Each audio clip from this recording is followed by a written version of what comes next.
You're listening to Insanity Radio. Hello and welcome to Big Thoughts and Small Talk. That was Electric Relaxation by A Tribe Called Quest, one of my all-time OG group rap favorites. And in the studio, I am joined by, how would I describe him? The resident Edwardian, the slick-haired Great Gatsby wannabe. He is the man himself, Peter Dowling. Peter, say hello. Hello, that's one heck of an introduction. Well, I mean, it's quite. I think it's the lengthiest introduction I've done for anyone on air. So I think it's quite the privilege. I'm absolutely honoured. Well, there we go. Glad to have you on. And we had quite the trip this week, didn't we? Absolutely. Went to Ypres, and it was awesome. It really was. It was moving. It was very somber, obviously, given the fact that it's the centenary this year. But I must say, it's definitely an experience that I'll remember for the rest of my life, because I got to visit my great-great-granddad, who died fighting to protect the city on the Australian side. But it was an awesome city to visit. And Peter, what did you take away from it? It was just incredibly moving. It just reminds you of the sacrifice that these people made, and that you really have to live your life with a great appreciation for the sacrifices that they made so that we may live our lives. Indeed. I mean, we love it. We honestly, again, it is a bit of a, I wouldn't say morbid, but yeah, somber is the way to describe it. It is quite a quiet town. We discovered it was quite quiet when we realized that, Uber doesn't actually exist in Ypres, which I think they're missing out on a huge marketing opportunity with that. Uber in Ypres, it's goes together quite well, but particularly with the centenary for tourism, I mean, you'd have to, but maybe they're against that. Maybe they like to support their own local business. But also, if you are ever going to visit Ypres, the buses don't run past 7. So it's a bit of a weird situation, because every day there's a thing called the last post, which is about a 5-10 minute ceremony. I'd say about 15. About 15? Yeah. About 15. 15-minute ceremony of a trumpet, classic war remembrance. Bugle, not trumpet. It's a bugle. I don't know. They look the same, and they make a similar. They look the same. They kind of look the same. One just has buttons. Yeah, and the bugle's bendy. The bugle's bendy. So is the trumpet. No, the trumpet's straight. But it's like a different type of bendy. But wait, there's another trumpet which has the 3 buttons, and it's... We're using very technical terms here for musical instruments. That's true. Bendy. I mean, I think my music teacher from high school is probably wants to kill me about now, because I should have learned all these things, but I didn't. But yeah, the last post, it's a very, very moving ceremony at the Menin Gate. You're surrounded by... hundreds of thousands of names, I'd say, at least. And, they're all the people who weren't buried, who weren't even found. So, you really feel the emotion when you're at the Menin Gate.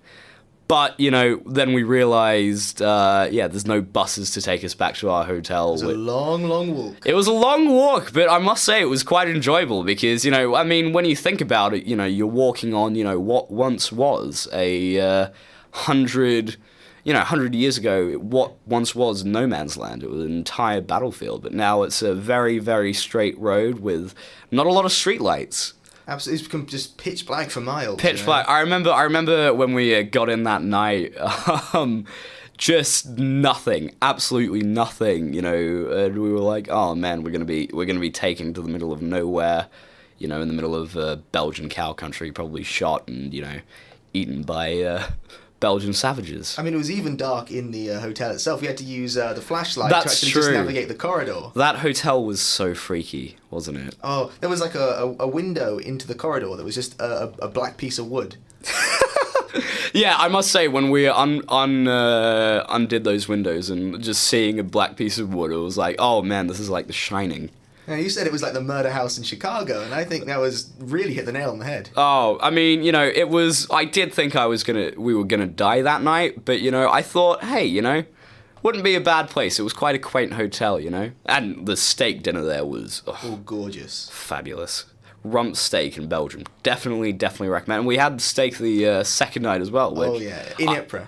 I put it on par with the first night. So I guess if you're in Ypres, you have no other choice but to eat steak. And I think that's a pretty good lack of choice to have. Yeah, I mean, vegetarians probably wouldn't do very well, but vegetarians. Yeah, warning: no vegans in Ypres. It's not a good idea. You could probably just have Brussels sprouts because that's what that's the vegetable that Belgium's most known for, isn't it? Well, you got to go all the way to Brussels to get them. They're only Brussels regional locked. And it's a blooming long train journey as well to get there. It's true, hour and a bit. Over 2 hours of coming back. That's true, because we had to change over in Ghent, didn't we? Yeah, beautiful city, Ghent, though.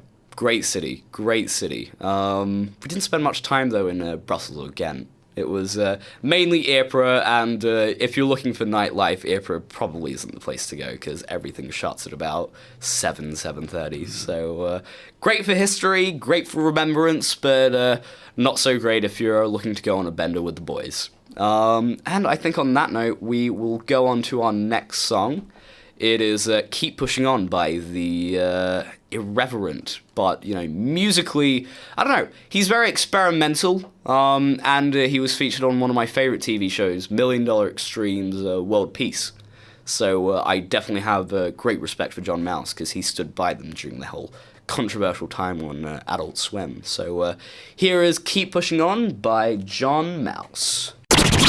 And welcome back to Big Thoughts and Small Talk on Insanity Radio 103.2 FM. First of all, we need to give a little bit of a shout out to Anna Roche. If you're listening, and I do hope you are, hopefully you haven't had a hot chocolate and taken yourself to bed and had strange dreams. This is for you. Where's the camera? There it is. Hello, Anna. Hello, Anna. There you go. Awesome. Now we need to talk about what you took back from Belgium, other than the somber memories. Do tell. An Italian pith helmet from the Second World War. Okay, well, there was that, and then... A World War I pin. A World War I pin, and what else? You're pushing me. I'm pushing you, yes. Over 400 straights and over half a kilo of rolling tobacco. This man is crazy. And the thing is, you wanted me to be your mule in this sort of... we thought you were going to be over the limit. I thought there were limits, but turns out there's unlimited tobacco through customs between EU countries. Taking it back to Britain, yeah. It's an honour being my mule, because I'm like Clint Eastwood. I treat my mules with respect. I'm glad that you treat me with respect. That's good. Actually, there's a new Clint Eastwood movie coming out, The Mule. Have you seen the trailer for that? No, I have not. I figure, Clint Eastwood's getting old and, he's getting on in years. I think he's almost 90, actually, if not over 90. So, this might be one of his last ones, but it looked very good. I definitely recommend looking at the trailer on YouTube when the listeners get the time.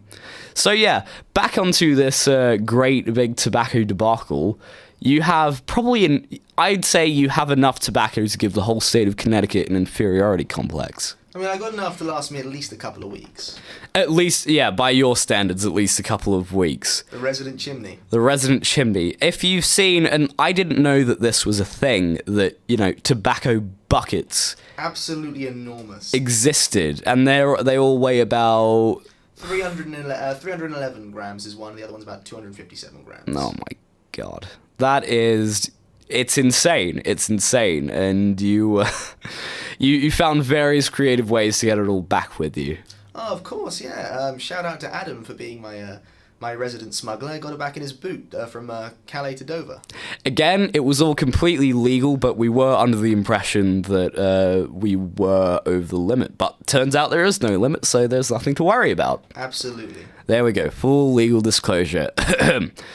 So that was probably one of the most interesting cigarette runs I've ever been on. It was your reaction in the airport when we both had suitcases full of Chesterfields, and then I waltzed into the duty free and saw one of those big packs of 200 B&H Gold, and I was like, I'm like a kid in a candy store. I just can't resist. You really were. You really were. I mean, every time we went past the duty-free shop, you'd be like, oh, what's looking here? I'm like, they all have the same thing. They're all the same prices. Just move on. I'm hungry. Let's get something to eat.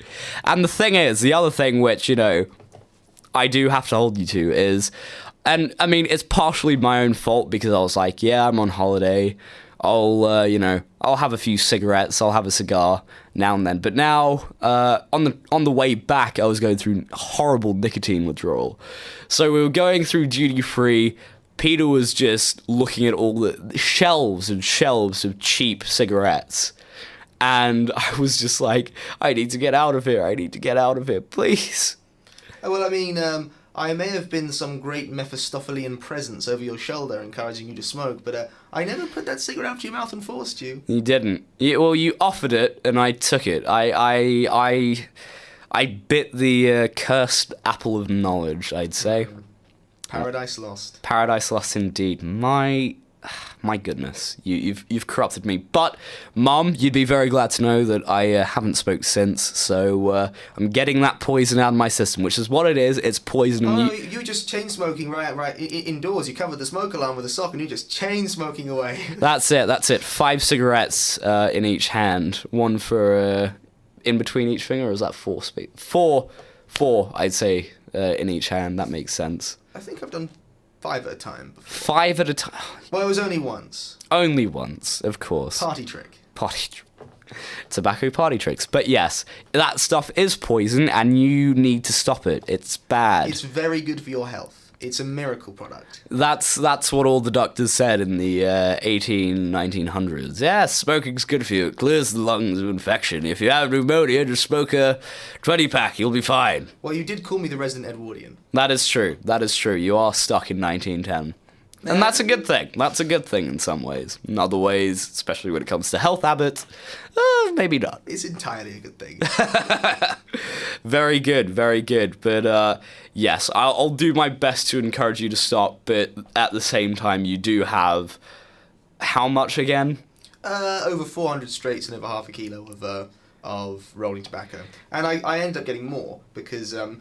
excuse me, smoker's cough. There you go, smoker's cough. It was yesterday. I went home for the day and I forgot to bring any of the packs with me, so I had to go across the shop and buy a pack of cigarettes just across the shop. So now I've got another pack to add to the pile. You are a madman. It's not a question of will you get cancer. It's a question of when. And by your estimates, I feel sorry, and I really do feel bad, and sorry for saying this, but by the way you're going, 35. I'm sorry. You need to change. Go to the gym. Drink water. Coffee. Black coffee is the solution. I remember all the coolest stars of the past smoked. Humphrey Bogart, Errol Flynn. Of course, they did all die from smoking-related diseases, but I mean, they did look pretty damn cool when they were doing it. I must say, it was. I did briefly pick up the habit last year, especially during essay time. I was, bit of a smoker. I mean, a lot of people do it here, so it's very much part of European culture, so it's hard to avoid it. And especially when you're out on a night at the pub and you have a few pints, it's like, yeah, I'll have a cigarette. It's a flavor thing as well. After dinner, have a cigarette. Brings out the flavor in the meal that you just had, and it's nice in some ways, but going through withdrawal is hell in a handbasket. Well, no, it's not, because you have withdrawal and then you appease it and have another.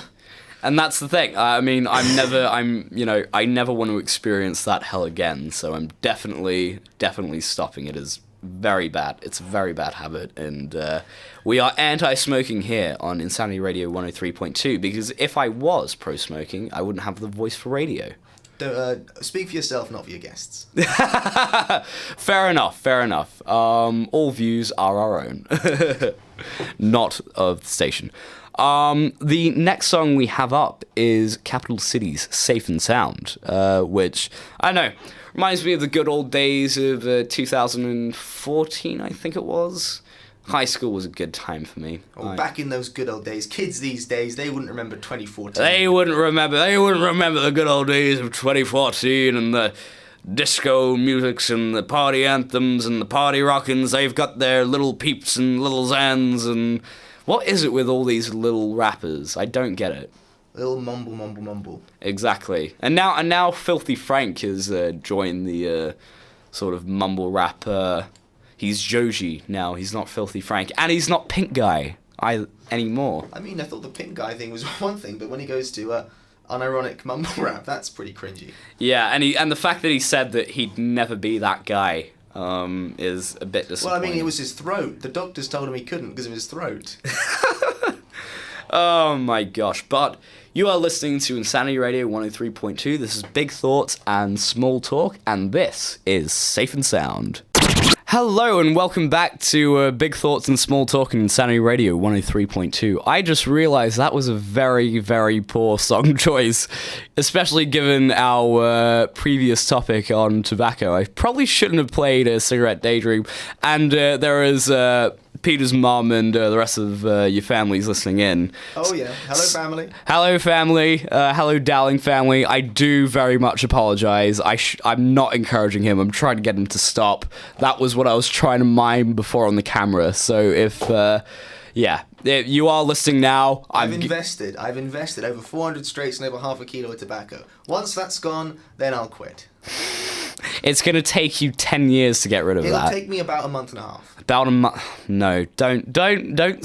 I'm worried that you're setting yourself a limit that is that small, because that is still a lot of tobacco. Well, I might have some left at Christmas. Oh, Lord help us. Yeah, I'll do my best to get him to stop or to sell the excess, but I don't know what the laws are. You're the...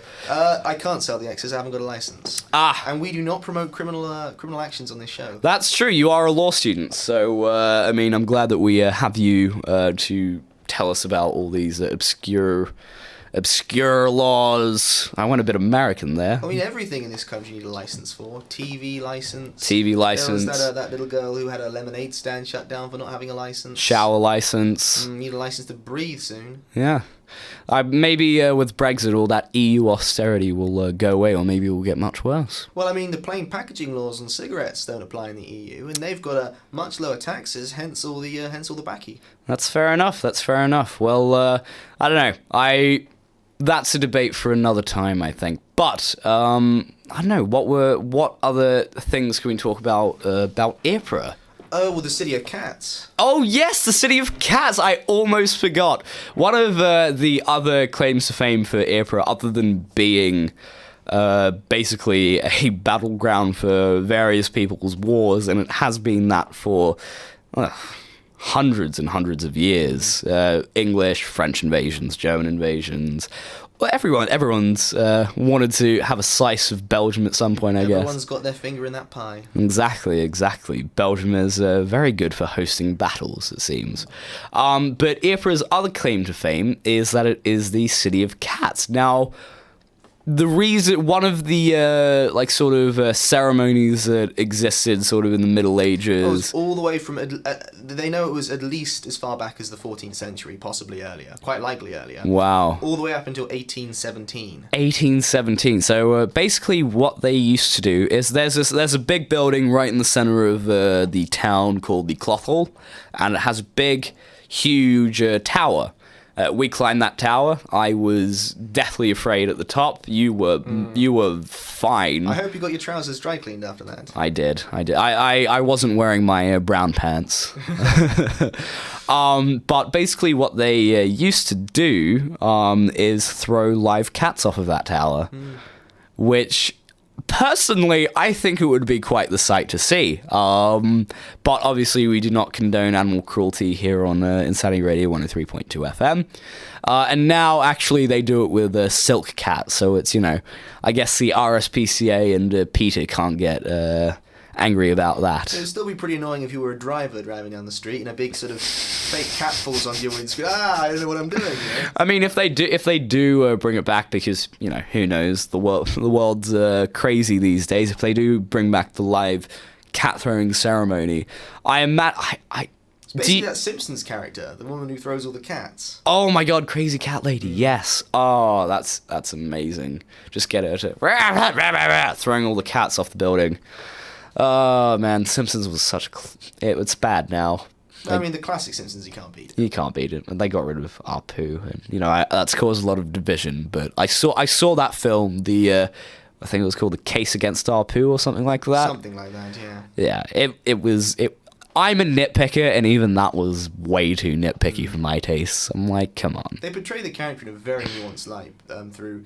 There was the whole episode about illegal immigration, where the whole lesson learned was about sort of not to judge Apu as a character, and of course they made fun. There are all sorts of stereotypes for all the Simpsons characters. But Exactly. It was a very nuanced and respectful approach, I think. And I mean, when the main character, Homer Simpson, is an alcoholic who, abuses his son, strangles him on numerous occasions, it sort of begs the question of, what do we tolerate these days? But yeah.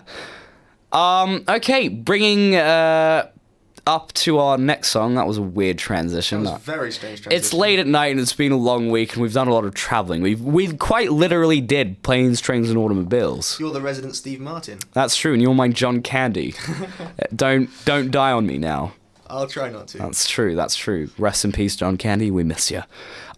Next up we have Here Comes the Hot Stepper, a classic reggae tune, which I personally love. And Nick, if you're listening to this show, you probably can't because it's regional locked in the US, but you probably catch it on my YouTube channel. This one is for you. Here comes the Hot Stepper. And welcome back to Big Thoughts and Small Talk. It seems that we are coming to the end of our hour, which, is a shame because I wish I had a long slot. Maybe I'll argue for that next term because I really do enjoy talking to all of our guests, especially you, Pete. I mean, we've had a great week, and that was brilliant. To wrap it all off, we've had a great radio show today, I think. Absolutely. And to our listeners, I mean, I know that we like to, keep it light and, breezy on the show. I mean, that's usually the case with most episodes, but we have to remember that, this week, we will be, at the end of the week on Sunday, we will be celebrating the centenary of the end of the First World War. And the whole purpose of Remembrance Day is to remember the sacrifices that these people made. They gave our lives so that we may live ours, and that's the big thing you need to remember on Sunday. Exactly. So to all of our listeners out there, if you can just, take, a moment or several moments throughout the day just to reflect on, the sacrifices of these men and the, absolute bravery that all of them showed. We would greatly appreciate that, and I think they would as well, definitely. But we are at the end of our hour, and to take us out is one of my all-time favorites, the Smiths with Big Mouth Strikes Again. And this has been Big Thoughts and Small Talk. I have been joined in the studio by Peter, if you want to say farewell. It has been my pleasure to speak to you tonight. No, it's been great. I'll have to have you on at some point in the near future. I would love that. Definitely. All right, listeners, I bid thee a good night, and I bid thee a somber but, memorable centenary and Remembrance Day. This is the Smiths with Big Mouth Strikes Again.